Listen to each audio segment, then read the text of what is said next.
안녕하세요. 100세 시대 아름다운 여가 생활 강사 오정화입니다. 제가 평소에 강의를 할 때 사대보험, 특히 고용보험과 국민연금에 대한 중요성에 대해서 강조하면서 강의를 많이 하고 있는데요. 어, 국민연금 예찬론자예요. 그래서 국민연금에 대해서 꼭 납부해야 된다고, 우리나라에 잘 돼 있는 사회보장의 어떤 혜택을 벗어나는 생활을 해서는 안 된다, 이런 이야기를 참 많이 하는데, 그동안은 무자격자로 국민연금에 대한 강의를 했다면 이제부터는 유자격자로 국민연금에 대해서 강의를 할 수 있게 된 것 같아서 기쁩니다. 여가 생활에 대해서 우리가 100세를 살면서 일하면서 살아온 시간들보다 일하지 않으면서 살아야 할 시간들이 훨씬 더 많을 수도 있는 그런 고령 사회를 살면서 노년의 여가 생활은 매우 중요하죠. 그래서 저는 여가 생활에 대해서 관심이 참 많습니다. 여가 생활, 아름다운 여가 생활을 하면서 우리가 인생을 아름답게 살 수 있도록 하기 위한 오늘 좋은 시간, 같이 연구하면서 고민하는 좋은 시간 되기를 바랍니다. 4가지 단원으로 준비해 보았습니다. 자료 보시면서 강의 들어주시면 편리하시겠습니다.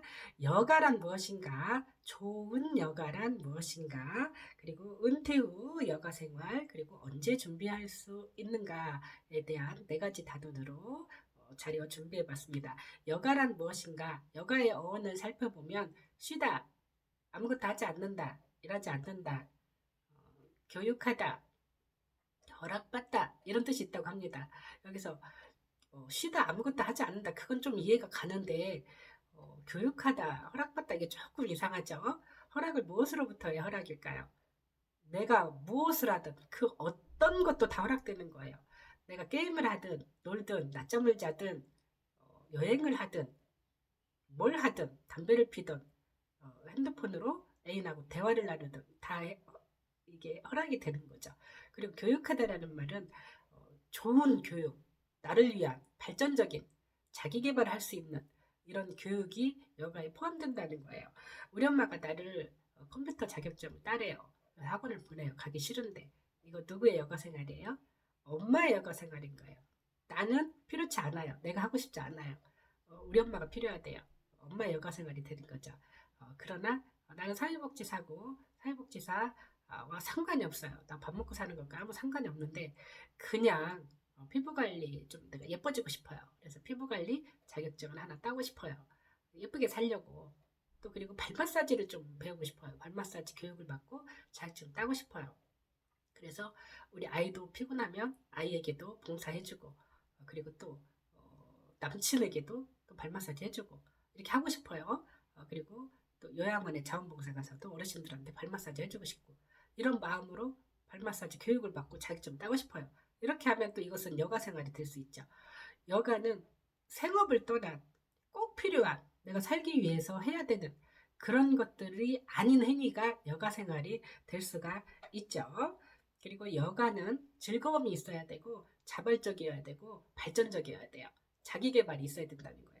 제가 아는 지인 하나가 장애 1급인데 복합장애인이에요. 언어장애도 있고 지체장애도 있고. 그런데 복지관에서 그림 공부를 한대, 일주일에 한 번씩. 그러더니 한날은 전시회를 한다고 연락이 왔어요. 가보니까 여러 동기생들과 같이 전시회를 열었어요. 얼마나 좋은 일이에요. 발전적인 거 맞죠? 그리고 또 어떤 사람은 시 쓰는 공부를 한다더니 시 발표회를 한대요. 그러더니 또 시 전시회를 한대요. 좋은 일이죠. 물론 아닐 수도 있어요. 10명이서 같이 그림 공부를 했는데 그 중에 4명은 돈만 날리고 중간에 도중같이 한 사람도 있어요. 그래서 사람들이 그러죠. 돈만 날렸다. 물감값만 날렸다. 그래도 좋은 여가 생활이었어요. 왜냐하면 돈만 날리기 전에 나도 개똥이처럼 전시회 해야지 이런 마음을 했죠. 그리고 시작할 때 그거 하면 좋을 것 같아 라고 생각해서 시작한 거죠. 그리고 하는 순간까지 재밌었던 거죠. 그만둘 때 재미없어서 그만뒀겠지만 그동안은 희망을 가지고 즐겁게 했기 때문에 좋은 여가 생활이었다라고 할 수 있죠. 여가와 레크리에이션을 좀 구분을 해볼게요. 여가 이꼴은 여가가 뭐예요? 하면 여가는 여행이죠. 취미죠. 레크리에이션이죠. 이렇게 대답을 하죠. 그러한 모든 것들이 여가에 포함이 되죠. 여가 이꼴은 레크레이션이 아니라 레크레이션은 하나의 여가 활동을 하기 위한 프로그램인 거죠. 레크레이션이 여가에 포함이 되죠. 예를 들어서 노숙자 센터에서 바퍼 하는 그 자원봉사를 했다든가 아니면 어린이들 보육원 같은 데 가서 빨래를 해줬다든가 이렇게 하면 나는 여가 생활을 봉사하는 취미가 있어 라고 할 수 있지만 나는 레크레이션 하고 왔어 이렇게 하진 않죠. 그래서 레크레이션은 여가에 포함이 되는 단어죠. 좋은 여가는 즐거움, 자발성, 그리고 자기계발이 있어야 되는 것이죠. 그리고 여가 활동의 유형을 보면 신체적, 정신적, 그리고 사회적 여가 활동이 있어요. 정신적인 것은 종교활동이라든가 명상이라든가 내가 마음의 힐링을 할 수 있는 것 이런 것들이 정신적 여가 활동이고 신체적인 것은 이제 운동이라든가 등산이라든가 이런 것들이 좋은 여가 활동이 될 수가 있고요. 그리고 사회적 여가 활동이라는 것은 봉사활동이라든가 어떤 사회활동에 참여하는 것들 그리고 사회의 어떤 교육 프로그램 뭐 이런 것들에 참여해서 내가 가지고 있는 것들을 재능 기부를 한다든가 이러한 것들이 사회적 여가 활동이 될 수가 있죠. 노령의 여가 활동을 공부를 하다 보면 은퇴 전과 은퇴 후로 크게 나뉘죠. 은퇴 전에는 돈도 없고 시간도 없고 여가 활동을 할 수가 없어. 뭔가 하고 싶은 마음만 있어. 그런데 은퇴 후에는 모자라는 건 돈이요. 남는 것은 시간이죠. 시간이 철철 남아요. 그래서 노인의 생활 이꼴은 여가 생활이다라고 봐도 과언이 아니에요. 그리고 일한 시간보다 우리가 일생을 살면서 일하지 않으면서 살아야 될 시간들이 훨씬 더 많은 사람들도 많이 있어요. 보통 대기업과 공기업이 공무원이 60세가 정년이죠. 물론 능력에 따라서 1년 단위로 계약을 연장하기도 하지만 일반적으로 정년 60이에요. 그리고 우리 수명은 100세를 향해 가고 있어요. 지금 우리 시대에 100세라고 말을 하고 있는데 우리 자녀 시대에는 110세나 120세가 될 수도 있어요. 우리가 오래 살아야 되기 때문에 여가 생활이 그만큼 중요해서 대학이나 기타 문화센터라든가 이런 데서 여가 생활에 대한 중요성이 많이 강조가 되고 있죠. 잠깐 장기요양기관 이용자들의 여가 활동 분류를 좀 살펴보겠습니다. 왜 난데없이 장기요양을 살펴보냐고요? 장기요양 이용자들은 일상생활이 잘 안 되시는 분들이세요. 치매라든가 아니면 기타 노인성 질환이라든가 아니면 노인성 질환이 없더라도 고령으로 인해서 65세 이상의 고령으로 인해서 일상생활 거동이 불편할 때 그 수발 지원을 하는 게 장기요양이죠. 장기요양 이용자들에게도 여가 생활은 매우 중요하다. 그래서 분류를 해서 여가 생활에 대한 중요성을 지도를 하고 또 요양보호사들 또 그리고 기관에서 여가 생활을 할 수 있도록 지도하고 도움을 주어야 된다 이런 얘기예요. 그래서 자기개발 활동으로 책 읽기, 독서하기, 그리고 글짓기, 서예하기 이런 것들 그리고 가족 중심 활동으로 가족 소풍이라든가 그리고 가족과 대화라든가 또 외식하고 나들이를 한다든가 이런 것들 저는 우리 아이하고 어렸을 때 배드민턴 치고 이런 것들을 많이 했어요. 그리고 지금 아이가 지금도 커서 엄마랑 달밤에 배드민턴 칠 때가 참 좋았다고 얘기를 합니다. 우리 아이 제가 항상 일을 하면서 살았기 때문에 시간이 없으니까 밤에 어둠 속에서 배드민턴 치고 그랬거든요. 이런 게 가족 중심 활동이 될 수 있고요. 그리고 사교 오락 활동 이것은 이제 영화나 연극, 음악회, 전시. 저도 노년에 사교 오락 활동을 하는 그 여가 생활을 해보려고 스포츠 댄스 배우러 다녔어요. 잠깐. 너무 어려워요. 하다가 말았어요. 그 과정을 뛰어넘어야 되는데 처음엔 재밌었는데 이 난이도가 높아지니까 힘든 거예요. 그리고 왔다 갔다 하는 것도 제가 불규칙하게 생활할 수밖에 없는 어떤 구조를 가지고 있기 때문에 규칙적으로 시간 내는 것이 너무 어려웠어요. 하다가 말았어요. 그래서 저도 노년에 여가 생활로 스포츠 댄스 하는 것은 안 될 것 같아요. 이렇게 미리미리 알아보고 미리미리 준비하는 거죠. 운동은 체조, 가벼운 산책 등 노인장기요양 등급자들도 가벼운 산책이나 체조 같은 거, 박수치기 이런 것들을 할 수 있다고 그러죠. 저는 그래서 우리 요양보사들 교육할 때 박수 치면서 노래하기 이런 것들을 많이 가르쳐요. 그러면 노래도 하고 박수도 치니까 정서적으로도 도움이 되고 또 운동도 되는 거죠. 신체 활동도 되는 거죠. 그래서 옛날 흘러간 노래들을 요양사들을 가리켜서 노래하고 박수치기 이런 것들을 할 수 있게 해드려요. 그리고 소일 활동, 텃밭 가꾸기, 텃밭, 야채 원예, 화분 이런 것들. 그래서 제가 미니 화분을 좀 사다 드리기도 하고 그러는데 이렇게 노인장교양 등급을 받으신 분들에게도 여가 활동 중요하다. 하물며 등급받지 않은 정상적인 신체가 건강한 사람들이 100세까지 살려면 여가가 얼마나 중요하겠는가 우리가 한번 생각해보고 이 시간에 우리 계신 선생님들도 나는 노년에 어떤 여가를 준비하지? 그러기 위해서 지금 무엇을 해야 하지? 나에게 만든 것은 무엇일까? 오정아는 스포츠 센터도 하다 말고 여러 가지 하다 말 게 많이 있다는데 나는 무엇을 준비할까? 이런 생각을 한번 해보시면 좋겠습니다. 은퇴 후 여가생활 준비는 어떻게 해야 될 것인가? 저는 크게 두 가지로 분류를 했습니다. 제가 노인장 교양을 기관 운영을 하다 보니까 10년 넘게 하다 보니까 늘 보고 이렇게 접하는 게 노인들이고 노인들 60세, 80세, 90세 지금 저희 이용자분 중에 101세도 있어요. 100세 넘어간 거예요. 만으로 100세가 넘어갔어요. 그래서 100세 잔치 했으니까 101세죠. 우리 나이로 101세, 만으로 100세 넘었어요. 제가 농담으로 어머니는 건강해서 100세 사실 거예요 라고 했는데 그분이 무슨 그런 욕을 하냐 이렇게 전라도 분인데 무슨 그런 욕을 하고 그래 이렇게 이제 하셨었는데 저희가 이제 그분 만나면 어머니는 100살 사실 거예요 그러면 안 돼요. 110살 사실 거예요 이제 그래야 돼요. 이미 100살 넘어갔는데 100살 사시겠어요 그러면 안 되잖아요. 그래서 100세 얘기가 남 얘기가 아닌 거예요. 제 주변에 90세 이상 되신 이용자분들이 많아요. 보는 게 그런 분들이다 보니까 제 주변에는 너무 많다 보니까 100세는 너무 당연한 거고 우리 자녀들 세대에는 120세 시대, 110살 시대가 되지 않을까 이런 생각이 듭니다. 그러면 아름답게 여가생활하면서 즐겁게 보내려면 가장 첫 번째 조건이 돈보다 더 중요한 것이 건강이더라는 거예요. 건강하지 않으면 모든 거에 의욕도 없거니와 실제로 뭔가 할 수가 없어요.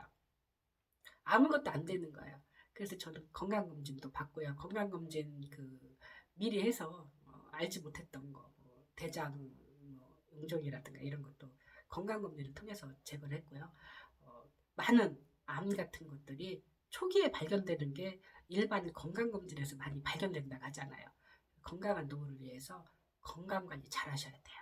그래서 건강검진 잘 받으시고 혈압 있으신 분들 약 잘 드시고 이렇게 하셔야 돼요.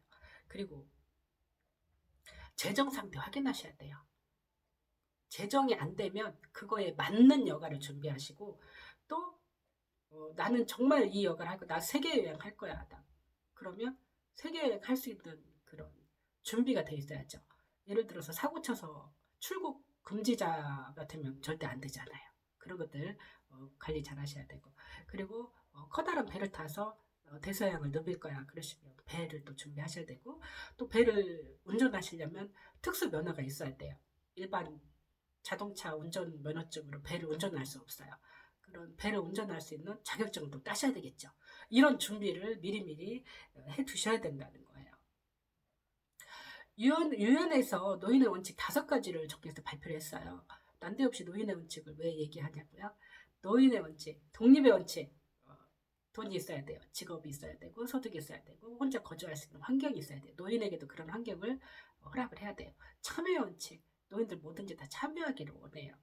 저희 어머니께서 지금 돌아가셨는데 살아계실 때 너희들 여름 휴가 어디로 가냐? 내장산 가냐? 나는 공짜다. 65세 넘었다고 입장료 안 받는다. 너희들 이번 여름에 춘장대 안 가냐? 춘장대는 입장료 없지? 그러셨어요. 우리 어머니께서. 멘트예요, 우리 어머니. 나는 공짜다. 거기 입장료 있냐 없냐. 맨날 그거 말씀하시는 거예요. 솔직히 우리끼리 얘기지만 어르신들 입장료 때문에 안 모시고 가는 거 아니잖아요. 솔직히. 네, 그런데 우리 어머니도 항상 그걸 명분 삼아서 무슨 얘기예요? 낀가족. 그래서 참여의 원칙. 그리고 존엄의 원칙. 자기개발의 원칙. 이런 원칙들이 그리고 보호의 원칙 이런 것들이 있어요. 갑자기 노인의 원칙을 왜 얘기하느냐고요? 5가지를 꼽은 거예요. 5가지 중요한 걸 꼽았는데 딱 5가지에 압축됐어요. 그 중에 2가지가 참여와 자기개발 2가지가 노인의 여가생활하고 밀접한 관계가 있는 거예요. 두 가지면, 다섯 가지 중에 두 가지면 40%죠. 그 40%의 비중을 노인의 중요한 삶 중에서 여가로 둔 거예요. 그래서 노인의 여가 생활이 그만큼 중요하다는 거죠. 그러면 노인의 여가 생활을 왜 우리한테 말하냐? 우리 노인 아닌데, 노인 누구나 되는 거예요. 지금의 노인을 위해서 우리가 여가 생활을 준비하고 여가 생활 프로그램을 개발해야 되는 것이 아니라 미래의 내 모습을 위해서 준비를 해야 되는 거죠. 준비는 언제 해야 되냐고요? 지금 해야 돼요. 지금 해도 빠르지 않아요. 어떻게 해야 되냐고요? 건강관리 잘 하시고, 재정관리 잘 하시고, 그리고 무리한 투자하시지 마시고요. 건강관리 안 아파도 병원 가기, 그리고 혈압이 조금만 높아도 꾸준히 약 먹기, 그리고 자영업자는 내 입에서 나의 노후를 어떻게 하지? 난 노후 준비를 어떻게 해야 되지? 나 노후 준비가 아직 좀 덜 됐어. 라는 노후라는 단어가 내 입에서 나온 순간 무리한 투자는 절대로 하시면 안 돼요. 자영업자분들은. 무리한 투자를 하면 스트레스 받고 살기도 힘든데, 빚 갚느라고 살기도 힘든데 어떻게 즐거운 여가 생활을 할 수가 있겠어요? 마음이 즐겁지가 않겠죠. 여가 생활을 한다 할지라도. 그리고 국민연금 성실납 하셔야 돼요. 저는 국민연금에 대한 이야기 굉장히 많이 해요. 제가 노인장 교양을 하다 보니까 노인장 교양 하다 보면 꼭 그 질병에 대한 상담만 하는 것은 아니잖아요. 노인장 교양을 하다 보니까 노인 그 장교양 이용자들의 가족 보호자, 그리고 전혀 아닌 사람도 제가 아무래도 노후에 대해서 잘 알 것 같은가 봐요. 저한테 상담을 굉장히 많이 오는데 저는 그때마다 국민연금에 대한 이야기를 참 많이 해요. 근데 우리 젊은 사람들이 특히 부인들, 남편이 있는 부인들, 그리고 아직 미혼인 그 청년들, 이런 사람들이 국민연금을 안 넣어요. 왜 안 넣냐고 물어봤더니 건강보험은 남편한테 또는 부모님한테 붙여서 넣으면 되고, 국민연금은 그거 뭐 재정 고갈되면 못 받을 수도 있다는데 그래가면서 안 넣는 거예요. 그래서 저는 국민연금하고 고용보험은 정말 우리가 다 타먹는다. 누구든지 다 타먹는 거기 때문에 꼭 넣어야 된다. 고용보험이 내가 그만뒀을 때 돈 받는다 이렇게만 생각하시면 안 돼요. 고용보험은 어떤 교육의 기회라든가 자격증 공부, 재취업 교육, 1년에 200만 원씩 배움카드를 제공을 하기도 하고요. 여러 가지 혜택들이 많이 있어요. 그리고 국민연금은 제가 아는 사람 중에 40대에 뇌졸중으로 장애를 입었는데 장애연금으로 죽을 때까지 돈 나오는 사람이 있어요. 그래서 노후에만 받는 게 아니라 중간에 장애를 입거나 이랬을 때도 충분히 나의 생활 안정자금이 나오기 때문에 든든한 백이 되는 거예요. 자영업을 해서 대박 나면 얼마나 좋겠어요. 하지만 그 가능성이 굉장히 힘들잖아요. 가능성 힘든 거에 도전하시지 마시고 가능성 힘든 것도 도전하면서 안정빵으로 갈 수 있는 것을 우리가 또 해둬야 돼요. 그래서 저는 아름다운 그 여가 생활을 하기 위해서 국민연금 잘 넣으시고 나에게 맞는 어떤 여가 생활을 위해서 미리 필요한 자격증 같은 거 있으면 또 따놓고 이렇게 하시라고 말씀드리고 싶어요. 자, 오늘 이 시간에 나의 노후는 또 어떻게 준비할 것이며 나는 또 어떤 여가 생활을 하고 있고 나의 노후는 어떻게 여가 생활을 하면서 내가 100살까지 살 수 있을 것인가, 이런 것들을 연구하는 좋은 시간이 되었기를 바랍니다. 강의 들어주셔서 감사합니다.